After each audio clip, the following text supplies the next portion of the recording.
오후의 시작 함께 하실래요? 안녕하세요. 전주리 아나운서의 개인 사정으로 오늘 하루 세상의 모든 정보 진행을 맡게 된 아나운서 정지원입니다. 홀로 아이를 키우던 여성이 불법 추심에 시달리다 숨진 사건이 뒤늦게 알려지면서 공분을 사고 있죠.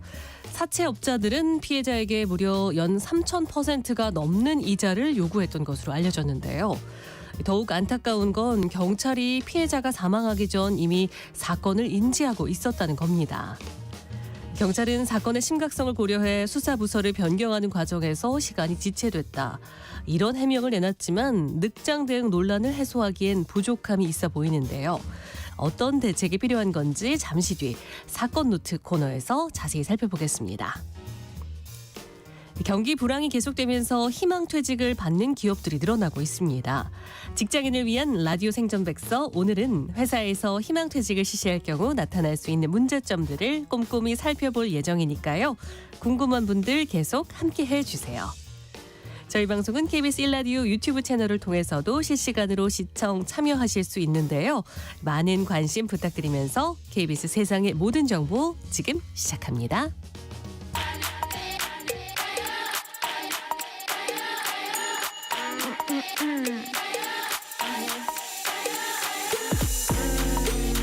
혹시 뉴스 빠뜨리셨나요? 한낮에 전해진 소식들 꼼꼼히 정리해드리겠습니다. 오늘의 뉴스 조현정 시사평론가와 함께합니다. 안녕하세요. 네, 안녕하세요. 네, 첫 번째 뉴스입니다. 우크라이나군이 미국에서 지원받은 장거리 전술 탄도미사일로 러시아 영토에 대한 공격을 단행했어요. 네, 그렇습니다. 이 바이든 미국 대통령이 장거리 미사일 활용해서 러시아 본토 공격을 허용했다는 보도가 나오고 하루 만에 우크라이나군이 러시아 본토를 공격한 건데요. 이번에 쓰인 무기는 에이테크스 미사일입니다. 이게 네. 우크라이나군이 미국에서 지원받은 사거리 300km의 지대지 미사일인데요. 우크라이나군은 이번 공격으로 러시아 서부 국경지대 브리안스크주에 있는 무기고를 겨냥했다고 발표를 했고요. 러시아도 이 사실을 확인을 했어요. 그러면서 러시아는 이제 6발 중에 5발을 요격했고 나머지 1발 파편이 떨어졌지만 피해는 없었다 이렇게 밝혔는데, 이 공격 성공 실패 이게 중요한 게 아니고 서방의 장거리 무기를 써서 우크라이나가 러시아 본토를 타격했다, 그것이 처음으로 있는 일이어서 전쟁의 새로운 국면을 맞을 전망입니다. 네, 러시아가 4년여 만에 핵산 교리를 완화를 했는데요.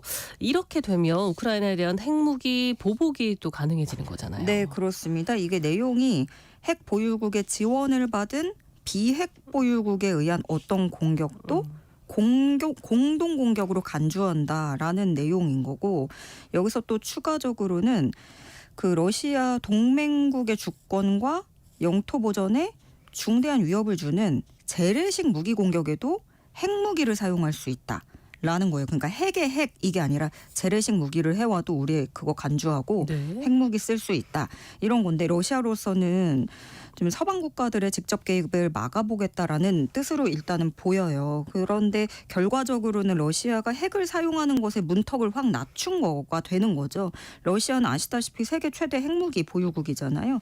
그리고 또 기존과 아주 큰 변화라고 한다면 주로 이제 핵 대 핵, 그러니까 핵무기 보유국을 대상으로 했던 것과 차이가 있다고 볼 수 있는데, 그 우크라이나에 핵이 없잖아요. 대신에 미국, 영국, 프랑스 이런 국가들이 우크라이나를 지원해 주는 거, 이걸 겨냥했다라고 볼 수가 있는 겁니다. 그런데 이런 상황에 우크라이나가 러시아 본토를 공격한 게 확인이 됐고 그것이 미국의 무기를 활용한 것이고, 그러면 러시아가 앞으로 대규모 공세에 나설 가능성이 있는데, 그러니까 핵을 사용하는 것에도 그럼 교리를 착착 준비를 해놓은 거고요. 이번 우크라이나 공격으로 인해서 일단 확인한 건 우크라이나는 물러서지 않겠다라는 의지가 확고하다는 거 확인을 한 거고, 러시아는 이번 공격을 두고 우크라이나가 확전을 원한다는 신호다 이렇게 해석을 하고 주장하고 있거든요. 근데 전쟁 천일을 맞으면서 이제 좀 지친다, 휴전이나 종전을 해보자 이런 얘기가 나오던 찰나에 바이든이 리스크를 키웠다라는 지적은 피하기 어려운 상황이고요. 종전은 쉽지 않을 거란 전망이 나옵니다. 네, 말씀해 주신 대로 이번 주 전쟁 1000일이 지났습니다. 이런 가운데 북한 김정은 국무위원장은 러시아와 밀착 행보를 이어가고 있어요. 네, 그 알렉산드르 코질로프 천연자원부 장관이 그 북한에 방문 중이었어요. 지난 18일에 김정은 위원장이 이 장관을 접견을 했는데 그 북한의 최고 지도자 그러니까 선대를 봐도 북한의 최고 지도자가 러시아 정부 대표단장을 접견한 건 이번이 처음이에요. 북한이 공개한 사진으로 좀 미뤄봤을 때 김정은이 접견 위에서 청사 밖에까지 마중을 나가고 접견 다 마치고 나서도 청사 밖으로까지 나가서 배웅까지 하고 이렇게 극진히 환대하는 모습을 보였는데 일단 보여주는 거죠. 북러 밀착 우리 이 정도로 친하다. 그리고 이렇게 신경 쓰고 있다. 이런 걸 과시하는 성격이라고 볼 수 있고 이런 가운데 러시아 총참모부 군사아카데미 대표단도 18일에 평양에 도착을 했고요. 역으로 북한의 노동당 평양시위원회 대표단도 같은 날에 항공편으로 러시아로 출발했습니다. 네, 계속해서 국내 뉴스 살펴보겠습니다. 국회 운영위원회가 어제 대통령실에 대한 예산안 심사를 진행했는데요. 특수활동비 문제로 거센 공방이 벌어졌다고요? 네, 그러니까 어제는 대통령실하고 경호처의 내년도 예산안을 심사하는 자리였어요. 그 대통령실 예산도 경호처 예산도 모두 야당은 삭감을 하겠다고 벼르고 있거든요.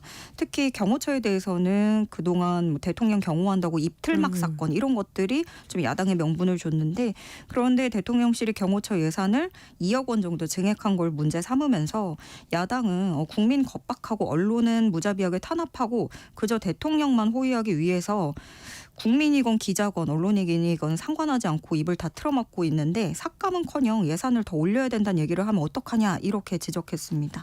네, 말씀해 주신 대로 어제 국회 운영위에서는 또 윤석열 대통령의 골프 연습 논란이 쟁점이 됐는데 네. 예산 심사가 뒷전으로 밀려났다는 말이 나올 정도로 여야의 공방이 좀 거셌던 모양이죠. 네, 그렇습니다. 그 야당이 예산 삭감을 주장하면서 드는 이유 중에 하나가 그 대통령의 골프 연습 논란인 거예요. 네.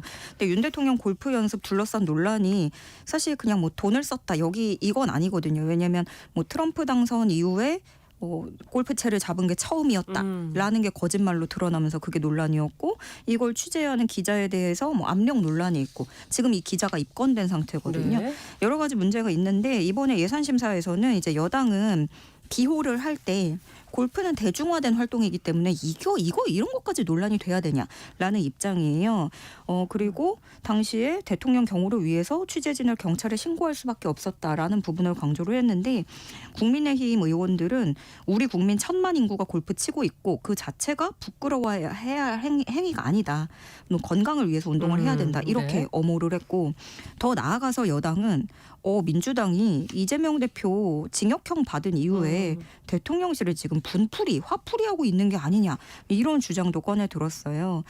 그리고 여당은 이렇게 특활비 업무 추진비 삭감하는 건 기능을 마비시키는 일이다. 그러니까 공무원들 꼼짝도 하지 말고 이렇게 손발 묶어버리는 이야기다라고 맞서고 있는 거고요.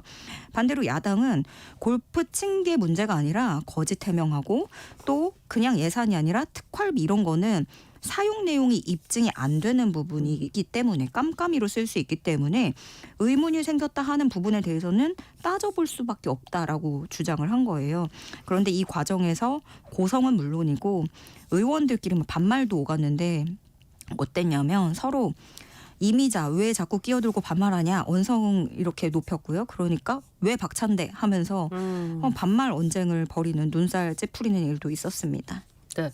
그렇다면 이번 논란에 대해서 대통령실은 어떤 입장을 내놓고 있습니까? 사실 처음부터 그랬고 이 추후 해명도 계속 조금 논란이 되고 있어요. 홍철호 대통령실 정무수석은 어떤 얘기를 했냐면 만약에 트럼프 당선인이 우리 대통령 초청해서 같이 라운딩 하자고 했을 때 골프 못 치는데 라운딩에 응하는 건 골프에선 결례다. 강민구 국민의힘 의원은 대통령 건강이 얼마나 중요한데 골프도 치고 등산하고 운동을 해야 되지 않겠느냐. 김성훈 경호처 차장은 LPGA 100위권 안에 우리 여자 선수가 14명 있고 PGA에는 4명이나 있다. 정성국 국민의힘 의원은 IMF 시절 박세리 선수로부터 국민들이 큰 힘을 얻었다. 박세리가 큰 성과를 이뤘을 때 국민들이 박수쳤다. 이런 말들이 다시 뭐 화제가 되고 있습니다. 그리고 또 그 골프를 원래 골프채를 8년 만에 잡았다 했는데 여름에도 골프 쳤던 사실이 드러났더라 하는 부분도 논란이었는데 그 야당은 그 시점을 문제 삼고 있는 거예요. 뭐 한미 연합 군사훈련이라든가 부천 호텔 화재 추모 기간이랑 맞물리는데 이런 엄중한 상황에도 골프를 쳤고 그걸 숨겼고 나중에 이걸 거짓말로 해명했다라고 야당이 문제 삼은 건데 여기에 대해서 또 반박을 홍철호 수석이 얘기를 하기로 그 더운 여름에 연습을 골프를 했다면 목적이 분명해서 하셨을 거라 생각한다. 그렇지 않고서야 8년 동안 안 한 걸 갑자기 여름에 하고 싶어서 하셨겠냐. 이렇게 또 대응을 하면서 이것도 조금 여러 가지 논란을 낳고 있는데요.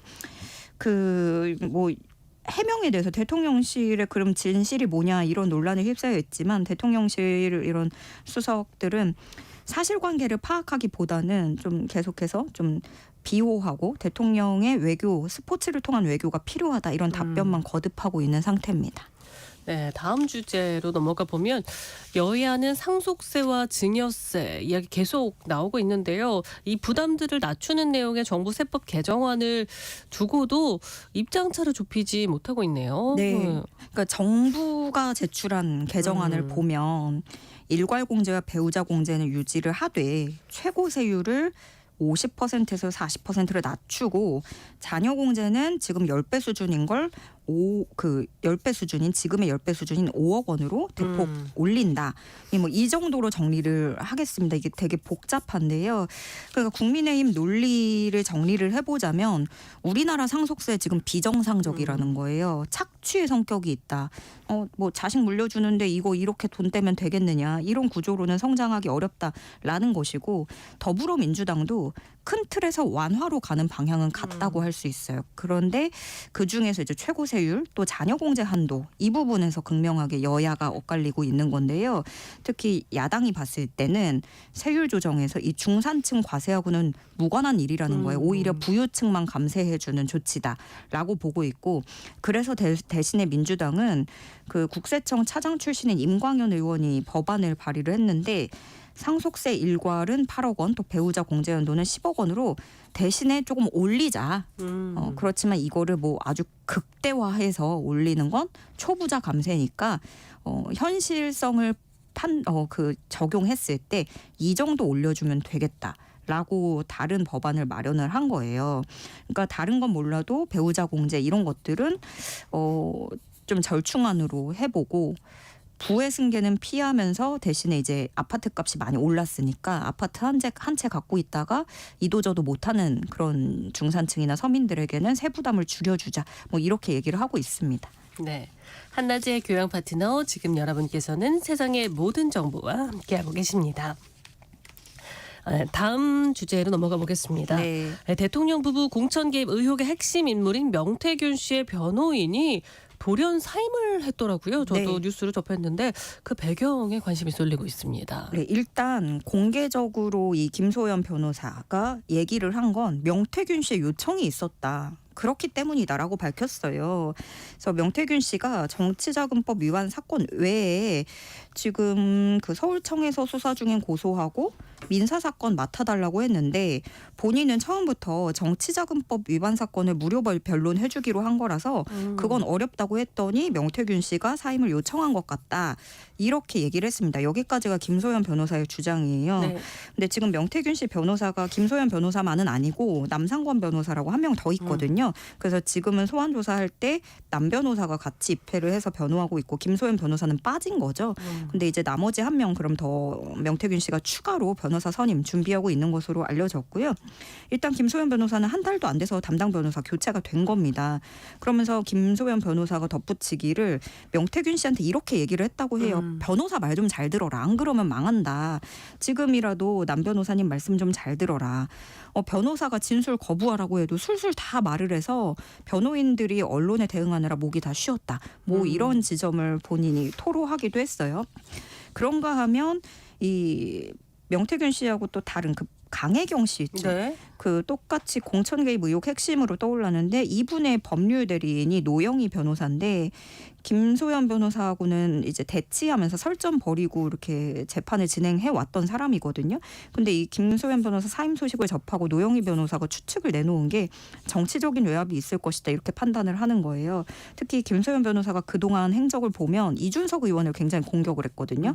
그러니까 여기서 또 이준석 의원이 발끈하면서 내가 다 말해버리겠다, 공개해버리겠다라고 하니까 그러니 입막음이 있었던 게 아니겠느냐 이렇게 또 노영희 변호사는 그런 추측을 내놨습니다. 네, 상황이 이런 가운데 명태균 씨가 경남 창원시 도시계획 재정비에도 관여를 했다 이런 의혹이 제기됐어요. 네, 이게 민주당 소속 문순규 시의원에게서 나온 얘기인데요. 최근에 이 문순규 시의원이 2022년 7월 민선 8기 출범 이후에 창원시 공무원들의 김영선 의원실 방문 출장 내역에 대해서 자료를 시에 요구를 했다고 해요. 그렇게 해서 자료 요구를 해서 출장 보고서 7, 8건 가량을 확보를 했는데 이 중 한 건에서 명태균이라는 이름이 등장을 했다는 겁니다. 그 보고서를 보면 지난해 4월 17일자인데요. 시청 공무원 4명. 이 4명에는 뭐 도시정책국장, 도시계획과장 등등이 포함이 돼 있고 이들이 김영선 국회의원 사무실을 출장 방문을 했는데 거기서 뭐 의원실 사람들은 뭐 선임 비서관도 있고 보좌관도 있고 전 도의원도 있고 이런데 여기에 명태균 이름이 있었다. 그런데 그 출장 보고서는 간담회에서 뭐 어떤 회의를 했는지 주요 내용들이 요약돼 있잖아요. 근데 거기에 절반 상당이 명태균의 발언이었다라는 겁니다. 이 내용 보면 명태균 씨의 발언 보면 뭐 제1종 전용 주거 지역을 제1종 일반 주거 지역으로 변경할 수 있느냐. 시의 주차장과 공원을 확충하는 것이 타당하겠다. 뭐 이런 식으로 개발 방향에 조언하고 예산에 대해서 공무원들에게 물어보기도 하고 민간인 신분이지만 어떻게 공무원처럼 한 거죠. 그래서 그 당시 도시정책국장이 설명을 하기로 그 시범지구 선정해서 운영해보는 것도 고려하겠다라고 응답한 것으로 보고서에 기록이 돼 있습니다. 그리고 이게 원래 간담회 주최할 때 의원 이름으로 가는 거고 국회의원 그 김영선 의원 간담회라고 제목을 달았어요. 네. 근데 김영선 전 의원은 자리에 없었던 거죠. 그리고 이걸 총괄 주도한 사람이 명태균 씨였더라. 라고 주장을 하는 게 문순규 시 의원이 이 자료로 확인했다라는 것이고요. 시 관계자들은 또 어떻게 얘기를 하고 있냐면 이번에 그 명태균 씨 명함도 공개가 됐어요. 네. 근데 그 명함을 보면 대한민국 국회 로고랑 국회 이름 있고요. 김영선 국회의원실 그리고 여기 여의도의 국회 주소 의사당대로 1 의원회관 몇 호 지역구 사무실 주소 그러면서 명태균 총괄본부장 이렇게 돼 있습니다. 그래서 민간인이라는 생각을 못했다라고 시 관계자들은 얘기를 하고 있습니다. 네, 오늘의 뉴스 여기까지 함께 듣도록 하겠습니다. 조현정 시사평론가였습니다. 고맙습니다. 네, 고맙습니다. 네, KBS 1라디오 세상의 모든 정보 함께하고 계신 지금 시각은 12시 37분을 지나고 있습니다. 이 시각 교통정보 알아보겠습니다. 이 시각 교통정보입니다. 지금 전국의 고속도로나 서울 시내 모두 상습정체 구간 중심으로만 더딘 흐름입니다. 교통량이 많이 줄어들어서 대체로 수월합니다. 평택 제천고속도로 평택 쪽 청북 부근 3차로에서 작업 중입니다. 평택 분기점부터 2km가량 정체고요. 영동고속도로 인천 방향 이천 부근 4차로에서 고장난 화물차 처리하고 있어서 주의를 하셔야겠습니다. 논산 천안고속도로는 논산 쪽으로 차량 터널 일대 교통량이 많고요. 더 가서는 남논산 요금소 일대 작업 여파로 정체가 되고 있습니다. 당진대전고속도로는 당진 쪽으로 예산 수덕 진출로 1차로에서 사고 났습니다. 주의하시고요. 오늘 서울 도심에서는 대규모 집회가 예정이 돼 있습니다. 세종대로 서울역 쪽 태평교차로에서 숭례문 구간 지금 전 차로가 전면 통제고요. 반대 방향 차로를 나눠서 통행시키고 있으니까요. 이용에 참고하셔야겠습니다. 이후에는 5시까지 행진도 예정이 돼 있습니다. KBS 교통정보센터에서 임초희였습니다.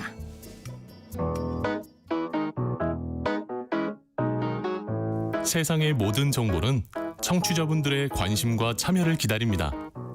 방송 들으시면서 궁금한 점이 있거나 의견 공유하고 싶은 분들 계시면 문자 보내주세요. 추첨을 통해 모바일 쿠폰 보내드리겠습니다. 참여하실 번호는 샵 9730이고요. 짧은 문자 50원, 긴 문자 100원의 이용료가 부과됩니다. 콩 게시판을 통해서는 무료로 참여하실 수 있고요. KBS 1라디오 유튜브 채널을 통해서도 실시간으로 시청 참여하실 수 있습니다. 꼭 알아야 할 정보를 알기 쉽게 전달해드리는 세상의 모든 지식. 우리 사회를 들끓게 한 사건을 살펴보는 사건 노트 시간입니다. 배상훈 프로파일러와 함께합니다. 안녕하세요. 안녕하세요. 네, 오늘 나눠볼 사건은요. 지난 9월 30대 싱글맘이 불법 추심에 시달리다 숨진 사건입니다. 뒤늦게 드러나면서 국민적인 공분을 사고 있는데요. 구체적으로 어떤 사건인가요? 상당히 국민들께서 마음이 아파했던 사건입니다. 네. 그러니까 A 씨라는 분이 전북 전주에 있는 펜션에서 숨진 채 발견됐는데 현장에 유서가 나왔고요. 근데 이 분이 6살 딸을 홀로 키우는 이제 싱글맘이시라고 해서 근데 그 딸에 대한 미안함이 많이 담겨 있었고 그 안에 이 사채업자 들의 어떤 상당히 그 불법적이고 상당히 잔혹했던 그것들이 범죄들이 기재돼 있는 거라고 있을 거라고 추정이 되고요. 실제로 이분이 빌린 금액은 제가 알기로는 50만 원하고 20만 원, 30만 원 이렇게 2건 정도밖에 안 되거든요. 근데 이게 배보다 배꼽이 큰 거죠. 실제로 1,000만 원이 넘는 수준까지 이자에 이자가 네. 붙은 거죠. 근데 사채업자들은 그때마다 이제 1분에 10만 원씩 내라고 굉장히 이게 말로는 하기 어려운 상당히 심각한 가족 사진, 딸의 유치원 선생님까지도 이렇게 협박 문자를 보내고 이렇게 해갖고 도저히 견딜 수 없을 정도까지의 어떤 극악한 방식으로 추심행위를 해갖고 참 안타깝게도 이분이 사실은 딸에 대한 여러 가지 그 인사나 그 말이 너무 가슴을 아프게 한 사건이었습니다. 마지막 순간까지 딸을 잊지 못하면서 험한 세상에서 딸에게 든든한 버팀목이 되어주지 못해서 미안하다 이렇게 글을 남겼다고 하는데요. 그러니까 숨진 건 피해자가 지난 9월이잖아요. 그런데 좀 의문스러운 상황은 숨지기 전에 피해자가 불법 추심에 시달리고 있었다는 거를 경찰이 알았다고 하던데요. 왜 수사를 진작에 시작하지 않았을까요? 사실 많은 분들이 이 궁금해하시는 부분입니다. 그리고 대통령도 그러시고 여러 그 힘 있는 분들이 이 불법 추심 근절해라고 계속 얘기는 하는데 정작 현장에서는 그게 전달이 안 되거나 아니면 글쎄 이걸 고의적으로 무시하는 건 아닌데 저도 그 경찰 현장에 있던 사람으로서 실제로 이게 표현이 그런데 CR이 안 먹힌다고 하나요 현장에는 말하자면은 실제로 첩보로서 이분이 돌아가시기 전에 10일 전에 이미 경찰 정보관이라고 하면 옛날에 정보경찰을 말하는데 네. 첩보가 보고가 됐는데 그 첩보가 사실은 이 실제 현장으로 적당히 안 된 거죠. 그러니까 말하자면 돌아가신 뒤에서야 경찰 내부망에 첩보로 올라왔고 그 뒤로도 이걸 어디가 처리해야 될지 서로 이제 일종의 핑퐁으로 해갖고 네. 돌리다가 45일이나 지나서야 즉 한 달 그리고 그다음 열흘이니까 40일이 지나서야 사건 내사에 착수하게 됐습니다. 그러니까 사실은 돌아가시고 그 뒤도 한참 뒤에 이게 그 수사가 진행된 상황인 거죠. 그게 이제 김봉식 경찰청장은 그러니까 서울경찰청장 이런 얘기를 합니다.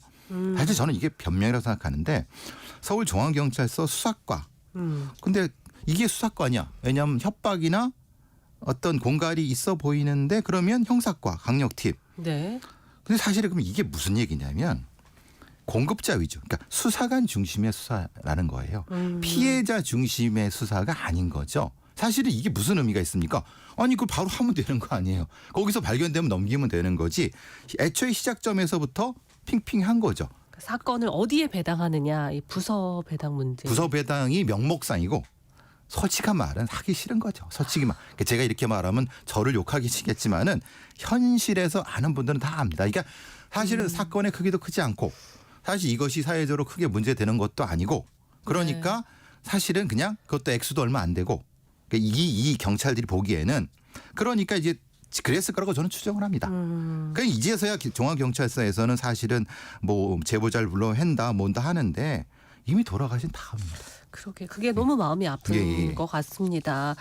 고인의 지인으로부터 전화로 제보를 가장 처음 받았다고 하는데 그때 어떤 조치가 가장 먼저 이루어졌더라면 이렇게까지는 되지 않았을까요? 최소한 경찰이 뭔가를 들여다보고 있다고 하면 그 수심업자들은 멈칫하죠. 그렇지 않겠습니까? 그쵸. 자신이 수사당할 수 있는데. 근데 그게 없었으니까 그냥 자기들이 간 겁니다. 그리고 돌아가셨어요. 돌아가신 수사해봤자 무슨 의미가 있습니까? 그러니까 이런 수사는 빠르고 신속하게 해야 되는 게 원칙인데 이게 현장에서 이렇게 돌아가지 않는다는 겁니다. 사실. 근데 돌려서 얘기를 좀 이어가자면 실제로 그런 불법 사금융을 이용했다가 불법 추심에 시달리는 피해자들이 많다는 얘기이기도 할까요? 이게 공식적으로 금융위원회, 금융감독위원회에서 상담 신고된 것이 한 11,800, 그러니까 12,000건쯤 되죠. 지난해에 비해서 한 13% 증가를 했고 실제로 이거는 5년 중에 최대치를 계속 경신하고 있습니다. 네. 그러니까 근데 문제는 이게 이 악질적인 채권 추심업자들이 폭력을 쓰는 게 아닙니다. 그러니까 문자를 보내는 거죠. 근데 이게 폭력보다 더 심각한 위협을 주는 거죠. 그렇죠. 딸의 선생님한테 이런 걸 보내면 부모가 얼마나 고통받습니까? 그러니까 현실적인 폭력의 협박보다 더 위험하다는 걸 현장에 있는 경찰들이 사실은 알고 있으면서도 그게 핑계가 된다는 게 너무 아쉽습니다. 특히나 뭐 취약계층들의 피해가 최근 들어서 커지고 있다는 말씀인 것 같은데요. 바꿔서 또 생각을 해보면 실질적으로 처벌이 됐을 때 수위가 조금 약해서 그런 게 아닐까. 그냥 이 범죄자들한테 싶은데요. 장난이죠. 왜냐하면 현실적으로 그러니까 지난번에 이제 무려 824%의 이자를 받은 그 채권 추심업자가 있는데 이 범인은 실제로 채무자 나체 상태의 차용증을 들고 사진을 찍게 한 뒤에 가족과 지내게 퍼뜨리겠다 협박한 그런 범죄를 저질러 갖고 무려 2억이 넘는 돈을 뜯었는데 불구하고 이자한테 나온 형량은 네. 징역 4개월입니다. 징역 4개월이면 이게 죄송한 말씀입니다. 이 사람들은 그냥 여행 갔다 오는 겁니다. 쉽게 말하면. 특수공갈죄가 적용도 안 됐어요. 실제로 특수공갈죄가 아니라 그냥 일반 공갈죄인데 그 이유가 가관입니다. 짧았다는 겁니다. 공갈이라는 게 사실은 기간이 짧은 게 문제가 아니라 그 내용이 문제 아닙니까? 우리가 상식적으로 생각해도. 그러니까 좀 이게 너무 이상하시죠?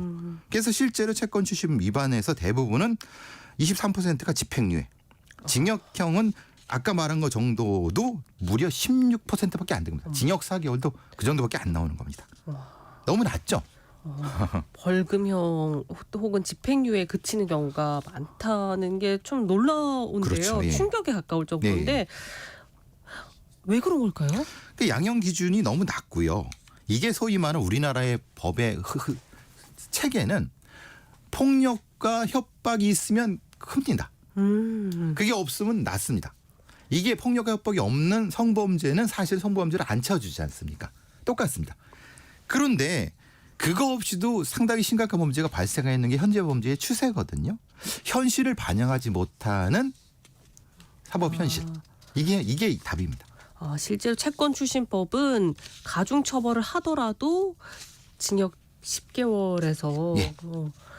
3년 6개월 정도 그리고 법정 최고형도 지금 5년에 크게 못 근데 그건 미친. 법정형입니다. 현실은 한 1년도 안 나옵니다. 이 범인들한테는 그냥 여행 갔다 오는 겁니다. 쉽게 말하면.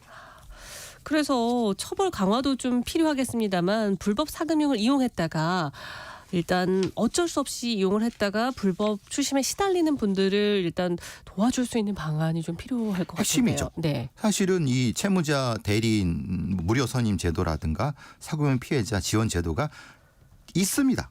근데 문제는 이게 너무 제도가 무용하다는 겁니다. 왜냐하면 법률구조공단의 변호사들이 단순히 이렇게 도와달라고 하면 채권자한테 그냥 추심 이런 거 나왔습니다. 통보만 하고 맙니다.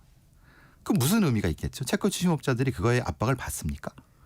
안 받죠. 네. 어떤 사법권도 없는 사람한테. 이게 현실하고 정부에서 하는 내용이 전혀 그 현실에 먹히지 않는다는 게 안타깝습니다. 제도 자체도 미약하지만. 실질적인 좀 피해 회복 기능을 강화해야 한다라는 예. 지적해 주시고 계십니다. 다음 사건 살펴보겠습니다.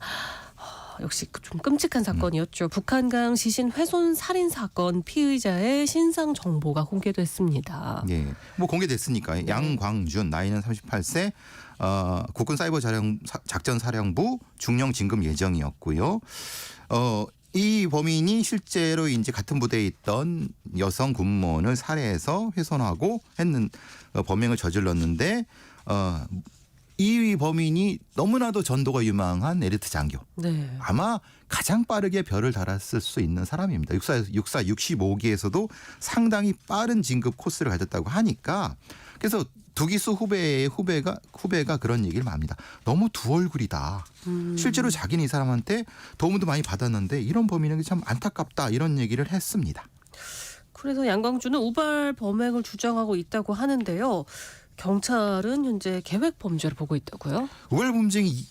우발 범행이라고 하기에는 너무나도 계획정이 많습니다. 도구를 준비하고 살해하는 방법이라든가 유기하는 방법이라든가 위조 차량 번호판이라든가 뭐 피해자의 휴대폰으로 휴가 처리를 요청하는 문자를 보냈다든가 그리고 더 가관인 것은 자신의 목소리로 피해자 흉내 여자 목소리 흉내를 내갖고 신고를 취하게 만든 겁니다. 이런 머리는 어디서 나왔을까요? 이런 에르츠 장교가. 그래서 사실은 사람들 너무 충격을 받은 겁니다. 그러니까 이건 계획범죄가 아닐 수 없다. 상당히 치밀함을 예. 보였던 범죄인 것 같습니다. 그리고 최근 타인의 얼굴을 음란물에 합성해 유포하는 딥페이크 성범죄도 증가하고 있습니다. 전국 기초의원들을 대상으로 한 딥페이크 범죄 이 이야기도 좀 전해주시죠. 예, 사실 요즘은 그 졸업 앨범 안 찍습니다. 대학 졸업 앨범 얼굴 나오는 거 왜냐 그게 다 딥페이크로 이용되니까 중학교 고등학교 마찬가지입니다. 다 안 찍습니다. 그리고 유치원의 선생님도 얼굴 노출 안 시킵니다. 그런데 기초의원도 노출 안 시키면 어떻게 선거를 하죠? 그러니까 그 얼굴이 기초의회 홈페이지에 있는 겁니다. 그거를 따갖고 딥페이크 범죄에 이용해서 협박을 하는 겁니다. 실제 성착취 영상에 남성 기초의원의 얼굴을 따다가 너 당신 이거 범죄했지? 돈 안 내면 이거 퍼뜨릴 거야. 이런 식으로 해서 상당히 우려스러운 상황. 그래서 기초의원 지금 50분 정도가 피해의 선상에 있다라고 돼 있는데 선출직 공무원인데 이걸 공개를 안 할 수도 없지 않습니까? 얼굴을 안 알리고 어떻게 정치를 합니까? 그런 문제가 발생한 거죠. 상당히 심각한 게 일반인들은 그 인물의 얼굴과 목소리 진위를 분간하기도 좀 어려운 수준이라고. 전혀 구분 못합니다. 기계로 해도 될까 말까인데 지금의 기술이 그러니까 그 기초위원들이 너무 답답해하시는 겁니다. 자기가 저지른 것도 아니고 전혀 관계없는데 영상이 떠돌아다니까 그러면 돈을 줘야 되나 이런 고민하는데 절대 주시면 안 됩니다. 참 심각한데 네. 딥페이크 기술을 악용한 협박 수법이 어떻게 말하면 좀 진화를 하고 있는 거잖아요. 이렇게 코인으로도 돈을 받는 거죠. 그러니까 계좌로 받으면 걸리니까 QR 코드를 보내 여기서 찍어서 암호화폐 보내세요. 이런 식으로 간다는 겁니다. 삭제 대가로 뭐 어느 정도까지 지불을 보통 이게 이제 5만 달러니까 한 7천만 원 정도 얘기하고 있는 것 같습니다. 그러니까 좀 애매하죠. 몇십억이면 그것도 몇백만 원. 이게 범죄자들의 심리입니다. 그럼 좀 까리한데 좀 애매한 상태의 액수를 제시하는 겁니다. 그럼 협박범들은 어떤 좀 파악이 됐습니까? 제가 들은 바로는 그겁니다. 중국 쪽에서 IP로 넘어오는 것 같다. 말하자면 그들이 쓰는 어떤 언어 자체가 약간 이런 거 있지 않습니까? 중국 혹은 그쪽에서 쓰는 한국말 패턴이라는 게 있지 않습니까? 예를 들면 범죄를 뭐 법죄라고 한다든가 이런 그러니까 우리가 쓰지 않는 중국식 한자어에서 파생된 언어들이 있지 않겠습니까? 네. 그러니까 그런 쪽에서 나오는 거 보니까 이게 사실은 중국의 보이스피싱 조직이 딥페이크 쪽으로 좀 확대하는 것이 아니냐라고 하는 거를 경찰이 추정하고 있는 것 같습니다. 그래서 그쪽을 하고 있는데 문제는 사실은 그 신종 범죄 양상 자체가 확대되고 있고 그러는 과정에서 이제 예를 들면 이런 겁니다. 어떤 사람이 전화 목소리를 듣는데 딸이 막 울고 있는 거예요. 근데 목소리가 딥페이크로 만든 겁니다. 그런 범죄도 있습니다. 그러니까 조심하셔야 됩니다. 진짜 내 딸 목소리 같은데 사실은 여러 걸 합성한 겁니다. 딥페이크, 보이스피싱 범죄 저희 코너에서도 프로파일러님과 함께 자주 다루고 있는데요. 근절은커녕 수법만 좀 진화하고 있는 것 같다 이런 생각하시는 청취자분들 많을 것 같아요. 그래서 좀 선제적이고 분석적으로 접근해야 될 것 같다는 생각이 듭니다. 이게 터진 다음에 하긴 너무 늦습니다. 속도가 너무 빠르니까 다국적인 대응도 필요하고 좀 더 선제적인 어떤 연구와 분석 모델을 통해 선제적으로 대응하는 것이 현대 범죄에는 더 맞지 않는 것이 아니냐. 그러니까 지금처럼 발생한 다음에 뒤쫓아가기는 이미 끝났습니다. 중국이나 베트남 쪽으로 가서 사법권이 믿지 못하는 그럼 조금 빠르게 가야 되는 것이 아닐까. 그게 우리 경찰 당국이나 정부에서 명심해야 될 것이 아닌가 생각합니다. 네, 사건 노트 오늘은 여기까지 함께하겠습니다. 지금까지 배상훈 프로파일러님과 함께 이야기 나눴습니다. 고맙습니다. 감사합니다. KBS 세상의 모든 정보 1부 순서는 여기서 마무리하겠습니다. 이어지는 2부에서는 사건, 사고, 뉴스를 살펴보는 하프타임 뉴스가 준비돼 있고요. 일터에서 나를 지키는 법을 알려드리는 시간이죠. 직장인을 위한 라디오 생존 백서, 그리고 세모정 PD의 최신 트렌드 따라잡기까지 계속해서 많은 청취 부탁드립니다. 저는 2부에 다시 돌아올게요.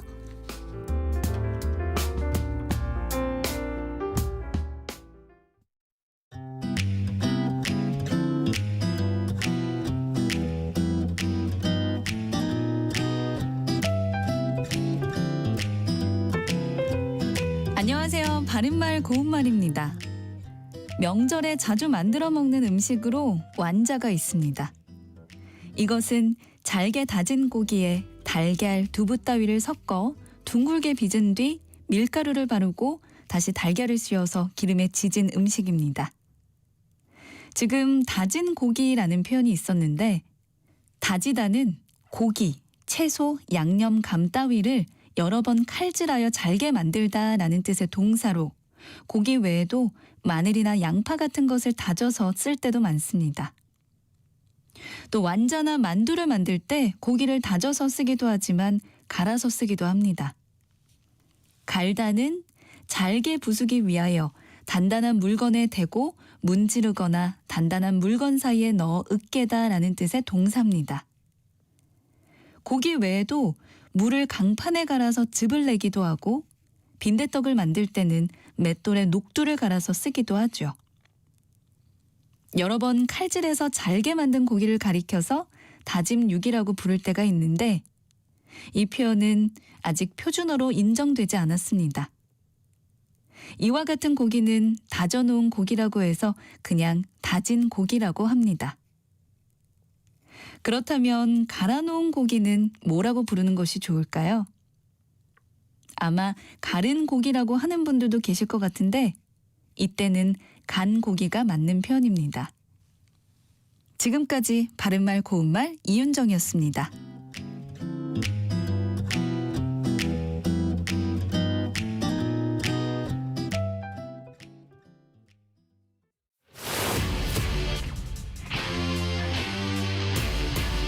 토론에 정답은 없습니다. 토론이 세상을 바꿀 수도 없습니다. 하지만 질문은 새로운 세상을 만들 수 있습니다. 질문으로 올바른 세상을 만드는 첫걸음. 평일 저녁 7시 20분 KBS 열린 토론.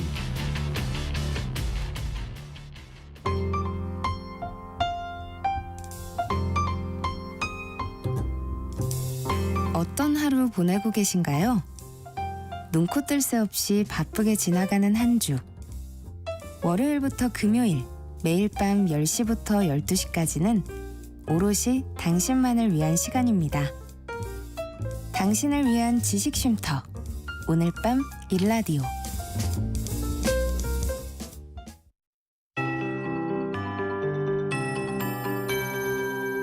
KBS 58분 날씨.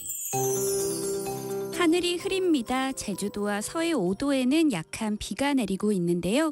제주도는 오후까지 5mm 미만의 비가 조금 오겠고 인천과 경기 서해안에는 빗방울이 떨어지는 곳이 있겠습니다. 오늘 낮 기온은 서울과 대전 12도, 대구 13도, 광주 14도, 부산, 강릉, 제주 15도 등으로 어제보다 1, 2도 정도 높겠습니다. 밤에는 북쪽으로 비구름이 지나가며 중부지방에 영향을 주겠습니다. 오늘 밤에 인천과 경기 서해안부터 비가 내리기 시작해 내일 오후까지 중부지방 곳곳에 비가 조금 오거나 빗방울이 떨어지겠고요. 예상 강수량은 5mm 안팎으로 많지는 않겠습니다. 내일은 잠시 평년 기온을 웃돌며 공기가 온화해지겠습니다. 내일 아침에 서울 6도, 대구 4도 등 전국이 1도에서 9도 분포로 오늘보다 2도에서 4도 정도 높겠고 내일 낮에는 전국이 12도에서 17도 분포를 보이며 평년 기온을 조금 웃돌겠는데요. 모레 금요일부터 당분간은 다시 예년 이맘때 늦가을 날씨를 보이겠습니다. 아침에는 다소 춥고 낮에는 쌀쌀해서 큰 일교차를 주의하셔야겠습니다. 현재 서울의 기온은 9.5도, 습도는 50%입니다. KBS 58분 날씨 송소진입니다.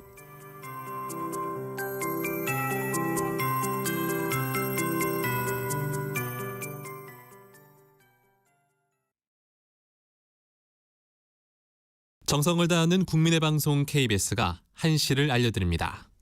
AM 711kHz, FM 97.3MHz, KBS 1라디오입니다. HLKA.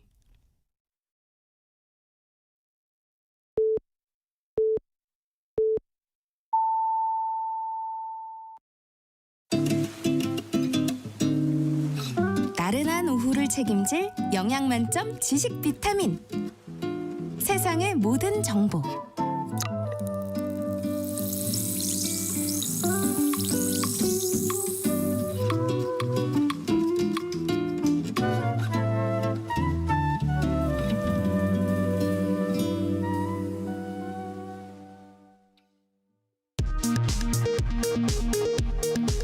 이 시각 라디오 정보센터 뉴스입니다.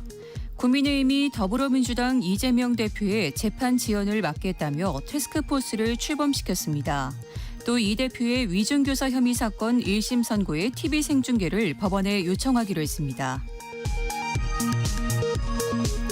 어제 검찰이 이재명 대표를 업무상 배임 혐의로 기소한 것과 관련해 더불어민주당은 정적을 제거하고 말겠다는 검찰 독재 정권의 집착과 광기 어린 정치 보복이라며 비판을 이어갔습니다.